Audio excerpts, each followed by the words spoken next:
I've officially been weirded out by this series. I'm not dropping Busou Renkin, but Jesus. Out of all the weird bosses I've seen ever fought in anime, just, oh god, what were these animators thinking? Jesus. Alright. We have episodes 1 through 6, which I'm reviewing because it's pretty much the first very arc and all that, but the final boss for this series, Chono or Chonzo or whatever,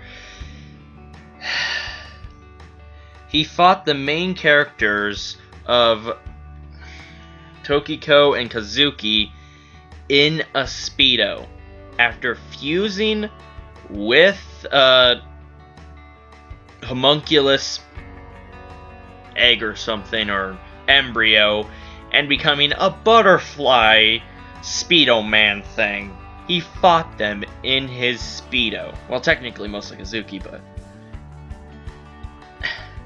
the animators took the time to, like, there's a small shift in animation style of when he's fighting in his underwear. He doesn't bother putting on clothes and everything, and he's just strutting it actually, around in a Speedo in the middle of a battle. Alright. Enough about the weird-ass boss Speedo Man. I'm reviewing the very first arc of Busou Renkin, episodes 1 through 6, as I said before, and really, the first arc, that's not good, but it's not bad. It really just introduces the characters. It's kind of rushed. You can tell it's a little rushed, because for the first 6 episodes, you don't expect an arc to get quickly resolved like that and all that. The anime's dated. I'm pretty sure it came out in the 90s sometime, but you can tell the animation is dated, and that'll turn off a lot of people. Really. Like, I almost gave it up a couple times because of the dated animation, but I'm sticking through it because I want to see it to the end. I've heard it does get better at the end and all that, but it just feels very, very rushed. Because the first, like, even the first episode, the main character, Kazuki, dies, gets his heart replaced by a Busou Renkin, which is basically an alchemist's tool for creating a weapon and all that, and they give him the choice that a lot of main characters go through. Either you could stay and not fight, or you could fight and all that, and usually there's a lot more build up to their reasons. No! I want to go help you, Tokiko! He doesn't even spend an entire episode debating on whether he wants to fight or not in this. It does become a moral dilemma later on if he wants to continue fighting, but he just jumps right into it, and you could tell a lot of the fights were rushed because some of them, they didn't last long. The fight with the Speedo Man lasted a little while, but all their fights were just relatively short, except for the Hawk, because I believe when they fought the Hawk homunculus type of thing, it took, what, 3/4 of an episode to more than an episode in length.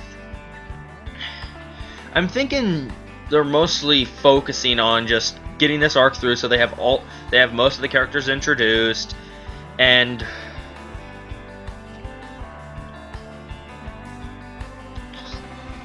this anime, it's an ordeal to watch. I'm only on episode 7. It's a struggle for me to watch, but I'm gonna try and continue. I want to see how it ends, and since I'm only on episode 7 of 26, it's gonna be a struggle. Well, besides the dated animation style or the rushed feeling, we do have some dialogue and we get to learn about the characters a little bit, but they introduce Kazuki's sister and all that, and you can tell a couple of the characters are really pretty much just thrown in there so they have more space to talk and all that. they're going to be somewhat useless. The other cliches you'll definitely notice about the series is it's the typical high school kid or high school setting type of anime with the friend power-up. I believe in myself, I believe in myself, I believe in myself, I believe in myself, I believe in myself, or I will beat you no matter how many times I'm beaten down type of cliches. Kazuki gets beaten down a lot, he still gets up, improves and all that, and somehow beats the enemy. A lot of these cliches will turn off people, but if you can look past the dated animation, the high school cliche, the friend power, the power up of yourself by going, I will beat you, and etc., or the get back up cliche, or the rushed feeling, you might enjoy it. Personally, the comedy is actually kind of funny for being in the 90s and that era of animation. Near the end of it, we got introduced to Captain Bravo, the toughest, most badass alchemist you'd have. He's like the captain of all the alchemist warriors, and he doesn't have an offensive type of Busou Renkin. Instead, when he activates his, it's just a shield, like an armor plating, except it camouflages as his coat. He has a huge coat, but every time, it's a defensive one, so every time he gets hit, really no damage. He fights with his fists instead of a blade or anything. And he's insanely strong. He one-shots one guy at like episode 6. Oh yeah, I also forgot to mention, Chono or Chozu, the weird recluse speedo fighting boss guy at the end and everything, he does get killed by Kazuki, but he gets revived because there was scrap or something remaining of him. He gets revived by his great-grandfather or something who became a homunculus like he did. And then we get introduced to a bunch of new characters, including, and I shit you not, a guy, a moon guy. Not an astronaut, but a literal, like, moon-shaped head. Like, we think today's anime is weird, but we tend not to look back in the 90s and think, holy shit, some of this anime is weirder than what we have today. Sure, we have a lot of fan service today, but the amount of stupidity or randomness or just sheer shocking aspects of certain anime.